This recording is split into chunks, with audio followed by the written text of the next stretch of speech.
کل کی گفتگو میں ہم نے اجمالی ذکر کیا تھا یمنی بادشاہ ابرہا کا، جس نے خانہ کعبہ کو مسمار کرنے کے لیے ہاتھیوں کی بہت بڑی فوج اور جنگجوؤں کی ایک بہت بڑی فوج تشکیل دے کر یمن سے مکہ کی طرف خانہ کعبہ کو گرانے کے لیے، مسمار کرنے کے لیے روانہ ہوا۔ ظاہر ہے یہ اتنا بڑا پلان ایک دو دن میں تیار نہیں ہوا، بلکہ اس کے بیک گراؤنڈ میں صدیوں کی محنت گئی، اور اس میں کچھ لوگوں کا بہت بڑا کردار بھی یقیناً ہے۔ اس بادشاہ کیونکہ اللہ کو مانتا ہے، بیت اللہ کو اٹھانے کے لیے اسے کس نے اکسایا؟ کیوں تیار ہو گیا اتنا بڑا جرم کرنے کے لیے، جبکہ وہ اللہ کے اختیار بھی مانتا ہے، اور وہ یہ بھی سمجھتا ہے کہ ان کی انجیل میں حضرت محمد مصطفیٰ صلی اللہ علیہ وسلم کی پیشن گوئی کی گئی تھی، اور خانہ کعبہ کا ذکر بھی موجود تھا، کیونکہ خانہ کعبہ کی تعمیر حضرت ابراہیم اسماعیل نے کیا تھا۔ تو ظاہر ہے یہ ساری معلومات اس کے پاس تھی۔ بادشاہ ایسے تو نہیں بندہ بن جاتا، تو اس کے پیچھے کچھ لوگوں کا کردار تھا۔ سب سے بڑا کردار اس مذہب کے ملاؤں کا تھا، جنہوں نے اس یمنی بادشاہ ابرہا کو مشتعل کرنے میں بہت بڑا اپنا کردار ادا کیا۔ یہ واقعہ کب پیش آیا؟ یہ واقعہ ہے 570 عیسوی کا، جس میں مکہ پر چڑھائی کی۔ 570 عیسوی سے پہلے ابرہا نے اس کی مکمل تیاری کی ہوگی، اور تیاری پر کم از کم سالوں صرف ہوئے ہوں گے، اور اگر سالوں صرف ہوئی ہیں، اس کے بیک گراؤنڈ میں اسے تیار کرنے والے لوگ بھی۔ میں نے جیسے پہلے ذکر کیا ہے کہ وہ بیک گراؤنڈ میں لوگ موجود تھے، اس قوم کے اللہ تھے، اور جب یاد رکھ لیجیے آدم سے لے کے حضرت محمد تک، بلکہ اب تک جتنا بھی ظلم و ستم ہوا ہے، اس ظلم و ستم جائز قرار دینے میں ملاؤں کا بہت بڑا ہے۔ وہ ملا چاہے جس بھی قبیلے سے تعلق رکھتے ہیں، جس بھی فکر کے ہیں، ملا کی فکر ہی ایک الگ ہوتی ہے، اور ان کی جو فکر ہوتی ہے وہ اپنے ذاتی ایجنڈے پہ ہوتی ہے، کے پروردگار نہیں ہوتی، اور یہ ہم وقتاً فوقتاً انشاءاللہ آگے چل کے ثابت بھی کرتے جائیں گے، چاہے وہ ملا کسی بھی روپ میں ہو۔ اگر وہ ملا ہے، ایک ہوتے ہیں صاحبان علم کے شوقین، اور ایک ہوتے ہیں ملوانے لوگ۔ ملوانے لوگ ہمیشہ اپنے مفاد کو مد نظر رکھتے ہیں، اور علم اور تحقیق والے لوگ ہمیشہ اپنی تحقیق کو بروکار لاتے ہوئے حق کی شمع کو روشن کیے ہوئے ہوتے ہیں، اور اپنی وہ تمام تر کاوشیں اور اپنی تمام تر کوششیں بروکار لاتے ہوئے حق کا پرچار کرنے میں اپنی زندگی کو صرف کرتے ہیں۔ مختلف فکر ہیں، دو مختلف سوچے ہیں۔ تو ملاؤں نے ابرہا کو اشتعال دلا کر خانہ کعبہ کو مسمار کرنے پہ اکسایا۔ ابرہا نے وہ ہاتھی کہاں سے منگائے تھے؟ ظاہر ہے، اور یہ تو نہیں تھا کہ ہر جگہ سے چیزیں مل جاتی ہیں۔ وہ دور تھا 570 عیسوی کا، جس میں مختلف شہروں میں مختلف کیٹیگری کی چیزیں ملا کرتی۔ وہ ہاتھی اس نے ایران سے منگوائے تھے۔ سب سے پہلے سردار بتا حضرت عبد المطلب علیہ السلام نے لشکر کو آتا دیکھ کر، کیونکہ سردار کا کام ہوتا ہے کہ وہ اپنی ریت کا خیال رکھے، اتنے بڑے لشکر کی مادی اعتبار سے مقابلہ کرنا ظاہر ہے آسان نہیں تھا. مادی وسائل اتنے نہیں تھے سردار بتا کے پاس کہ وہ مادی وسائل سے مقابلہ کرتے. انہوں نے سب سے پہلے اپنے لوگوں کو بچانے کا سوچا اور اعلان کیا کہ جتنے مکہ کے لوگ ہیں مکہ کو خالی کر دیں اور پہاڑیوں پر چڑھے جائیں، لیکن صرف وہ لوگ رہ جائیں جو کہ کعبہ کے حقیقی محافظ ہیں. اب دو کیٹیگریاں بنائی ہیں یہاں پہ سردار بتا نے. ایک وہ لوگ جو دل سے کعبہ کی حفاظت پر اپنی جان نچھاور کرنے والے، دل و جان سے، اور کسی قسم کی قربانی سے وہ دریغ نہیں کرتے تھے، انہیں سرکار نے روک لیا. اور جو تھوڑا بہت شک رکھنے والے لوگ تھے انہیں کہا کہ آپ پہاڑی چڑھیں. تو جیسے جنگی اصول ہوا کرتے ہیں، جنگی اصول کے مطابق حضرت عبد المطلب کی طرف سے ابرہہ کی طرف سے ایک ایلچی آیا اور سرکار عبد المطلب علیہ السلام ابرہہ کے پاس تشریف. میں نے پچھلی ویڈیو میں یہ بات آپ کے سامنے رکھی. سرکار کے کچھ اونٹ تھے جو ابرہہ نے پکڑ لیے تھے زبردستی مال غنیمت کے طور پر. اوائل میں ہی اس نے پکڑ لیے تھے اشتعال دلانے کے لیے. سرکار ابرہہ کی طرف تشریف لے گئے اور یہاں جو تاریخ کا جملہ ہے وہ بڑا کمال کا جملہ ہے. جو ہی سرکار عبد المطلب پہ نگاہ پڑی تو چونکہ آثار جتنے بھی تھے تخلیق محمد مصطفیٰ، نور محمد مصطفیٰ کے ظہور کے آثار، چونکہ ہر کتب آسمانی میں اور ہر صحائف میں اللہ وحدہ لا شریک نے پیش کی درج کیے ہوئے تھے. وہیں سرکار کے چہرے پہ نگاہ پڑی تو سرکار کا چہرہ اتنا وجی تھا اور نور محمدیہ کی وجہ سے اس چہرے سے نور کی لائٹیں نکل رہی تھی. تو آٹومیٹکلی جو اتنا جابر اور ظالم اور مغرور قسم کا بادشاہ تھا، وہ چہرے کی تابناکی کی تاب نہ لاتے ہوئے اس سے اپنا جو تخت تھا اس نے وہ چھوڑا اور سرکار کے قدموں میں آ کے بیٹھ گیا، استقبال کیا. تو سرکار نے اسے قدموں میں جھکا ہوا دیکھ کر فرمایا کہ میرا مقصد رضا خدا ہے. اور اس نے بھی سرکار کے قدموں پہ ہاتھ رکھ کے کہا کہ مولا میں اس سردار بتا میں اس لیے نہیں آیا کہ یہاں کوئی فساد پھیلاؤں، میرا مقصد بھی رضا خدا ہے. اب یہاں دیکھیں کہ اللہ کے گھر کو مسمار کرنے کی نیت سے یہ شخص آیا ہے، لیکن اسے موٹیویشن اور موٹیویٹ ایسے کیا گیا، موٹیویشن ایسے دی گئی تھی، اس کے ذہن میں یہ بات بھر دی گئی تھی کہ خانہ کعبہ کو، اللہ کے گھر کو مسمار کرنے میں ہی خدا کی رضا پوشیدہ ہے. تو پتہ چلا کہ جب بھی ملا نے کوئی مشن کرنا چاہا انہوں نے رضائے خدا کو آڑ لے کے اپنے مشن کو پائے تکمیل تک. اب یہاں اس کی مثال ہم یوں بھی دیتے ہیں چلتے چلتے یہ دیکھیں تو امام حسین بادشاہ اور اصل امام حسین اقربائے امام حسین بادشاہ وہ قتل کرنے ادھر پہ تھے، اور لوگ بھی آڑ یہی لے رہے تھے کہ ہم مشیت خدا کے لیے یہ کام کریں. جن لوگوں نے ولایت حقیقیہ پہ قبضہ کیا تھا بعد میں وہ بھی ان کا بھی مشن اور نعرہ یہ تھا کہ ہم رضا خدا کے لیے کر رہے ہیں. اور جو لوگ سید الانبیاء سرکار محمد مصطفیٰ کو تکلیفیں دے رہے تھے ان کا بھی مطمع نظر یہی تھا کہ ہم تو رضا خدا اور تقرب خدا چاہتے ہیں.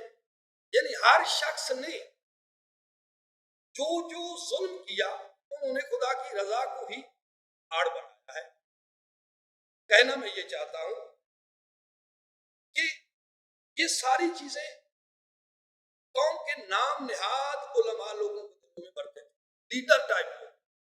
اور آج بھی آپ دیکھ لیں اس معاشرے میں جب بھی کوئی گمراہی پھیلانی ہو، جب بھی کوئی قانون پاس کروانا ہو، جب بھی کوئی ظلم کرنا ہو، اس ظلم کو جائز قرار دینے کے لیے اس ملت اور اس قوم کے علماء اپنا کردار ادا کرتے ہیں اور بھرپور طریقے سے کردار ادا کرتے ہیں اور اسے جائز کرنے کی ہر ممکن کوشش کرتے ہیں۔ آیتیں بھی لے آتے ہیں، اللہ کے احکامات بھی گھڑ لیے جاتے ہیں اور غلط ترجمہ کر کے لوگوں کو اکسائیں۔ تو وہاں بھی کچھ ایسا ہی ہوا۔ ابرہہ نے کہا کہ ہم اس لیے آئے ہیں، ہمارا مقصد یہ ہے کہ ہم رضائے خدا کا مطمع نظر ہے ہمارا، ہم رضائے خدا حاصل کرنا چاہتے ہیں۔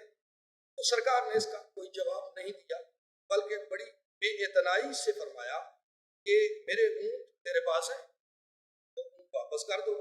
اس نے کہا کہ آپ کو کعبہ کی فکر نہیں؟ پچھلی ویڈیو میں نے یہ بات آپ سے شیئر کی تو سرکار نے فرمایا نہیں، یہ کعبہ کی فکر نہیں ہے، اس لیے کہ کعبہ کا مالک میں نہیں ہوں، یہ اونٹوں کی فکر ہے۔ اس کی وجہ یہ ہے کہ اونٹوں کا مالک میں ہوں، جو کعبہ کا مالک ہے وہ جانے اور کعبہ جانے، میں اونٹوں کا مالک ہوں، مجھے تو ان کی فکر ہونی چاہیے۔ تو یہاں پہ بھی سرکار نے ایک توحید کا اسے درس دیا ہے کہ یاد رکھ، وارننگ دی ہے دبے الفاظ میں کہ یاد رکھ لے، اونٹوں کا مالک میں ہوں، میں اگر اونٹوں کے لیے حد سے گزر سکتا ہوں تو جس کا مالک جو کعبہ کا مالک ہے، اگر تو کعبہ کو مسمار کرے گا تو وہ بھی انتہا تک جائے گا۔ یہ ایک میسج تھا، یہ ایک پیغام تھا جو سرکار عبد المطلب نے ضروری سمجھا ابرہہ کو دینے کے لیے، اور یہ وارننگ کے طور پر سرکار نے دے دیا تھا کہ تو اگر عقل و شعور رکھتا ہے تو یاد رکھ لے، اونٹوں کے لیے میں لڑنے کے لیے آ گیا ہوں تیرے پاس، میں اکیلا ہوں، میرے پاس مادی وسائل اتنے نہیں ہیں جتنے تیرے پاس ہیں۔ تو جو کائنات کے ہر حرکت کو اپنے اختیار میں رکھتا ہے، تو جب اس کے گھر میں حملہ کرے گا وہ کیا کرے گا؟ لیکن اس بدبخت نے یہ بات نہ سمجھی، اپنے تکبر میں، اپنے غرور میں، اور یہاں بھی سرکار نے توحید کا پرچار کیا اس کے ساتھ اور حقیقی توحید پیش کی، لیکن اس نے نہ حقیقی توحید کو سمجھا اور نہ ہی اس نے سرکار کے اس اشارے کو سمجھا، اور وہ اپنے تکبر میں پڑا رہا۔ اب سرکار نے اپنے اونٹ لیے، اور میں نے پچھلی دفعہ گزارش کی تھی کہ جو سب سے بڑا ہاتھی تھا جس پہ ابرہہ سوار تھا، اس کے کان میں کچھ بات کی، وہ بات بھی میں نے آپ کے گوش گزار کی تھی، آپ کو یقین یاد ہے۔ اب ہوا یہ کہ وقت آ گیا، سرکار چلے گئے، سرکار خانہ کعبہ کی دیوار کے پاس بیٹھ گئے، یہاں ختم ہوئی تھی۔ یہ تمہید باندھنے کا مقصد یہ تھا تاکہ ابرہہ کا بیک گراؤنڈ آپ کو پتہ چل سکے، اور اس میں جن جن لوگوں نے کردار ادا کیا تھا ان لوگوں کا آپ کو پتہ چل سکے۔ تو یہاں تک میں پہنچا تھا، میں نے کچھ اشعار آپ کے سامنے رکھے تھے، وہ میں نے آپ کے سامنے پڑھے تھے۔ وہ اشعار تھے تفہیم القرآن جلد نمبر 6 صفحہ نمبر 466 سے۔ تو مقصد یہ تھا یہاں پہ ان اشعار کو پڑھنے کا تاکہ سید الانبیاء کے جد نامدار کا کے خاندان کا بھی بیک گراؤنڈ آپ کے سامنے آ جائے کہ وہ کون تھے، کیونکہ بہت سے الزام مسلمانوں نے لگائے ہیں، اور یہ بھی ملاؤں کا کام ہی ہے، قوم کے ملاؤں کا، کہ جی سرکار عبدالمطلب نے بھی کلمہ نہیں پڑھا تھا، اللہ نے بھی کلمہ نہیں پڑھا تھا، اور ظاہر ہے جب والدین نے نہ پڑھا تھا دادے نے کہاں پڑھنا ہے، بیٹے معاذ اللہ ایسے تھے تو دادا، لیکن دادے نے یہاں پہ اس واقع فیل میں اسلام کی تبلیغ کر کے اور توحید کی تبلیغ کر کے اور کعبہ کو بچا کے کائنات کو یہ میسج دیا کہ آنے والے بدبخت ملا ہمارے خاندان پہ کیچڑ اچھالنے کی کوشش کریں گے۔ جن لوگوں کو یہ واقعہ یاد ہوگا وہ قطعی طور پر ان کی اس بات پہ یقین نہیں کریں گے۔ تو یہاں پہ بہت ساری چیزیں کھولنے والی اس اشعار میں بھی، وہ کسی اگلی ویڈیو میں انشاءاللہ ان کو کھولنے کی کوشش کروں گا آج ٹو دا پوائنٹ تاکہ آپ کا وقت بچ سکے. آگے میں بڑھنے کی کوشش کرتا ہوں. ابرہا نے ادھر سے چڑھائی شروع کی. جب ابرہا نے چڑھائی شروع کی جو بڑا ہاتھی تھا, یہاں پہ پس منظر اگر بیان کیا تو ویڈیو لمبی ہو جائے گی. میں ٹو دا پوائنٹ آگے بڑھوں گا تاکہ یہ آیت میں آج جو صورت ہے تکمیل کے مراحل پہنچ جائے.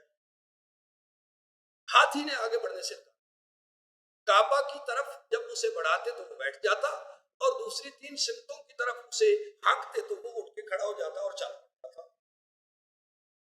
4-5 دفعہ کی کوشش کے بعد جب وہ کعبہ کی طرف نہیں گیا تو انہوں نے ہاتھی کو پکڑا.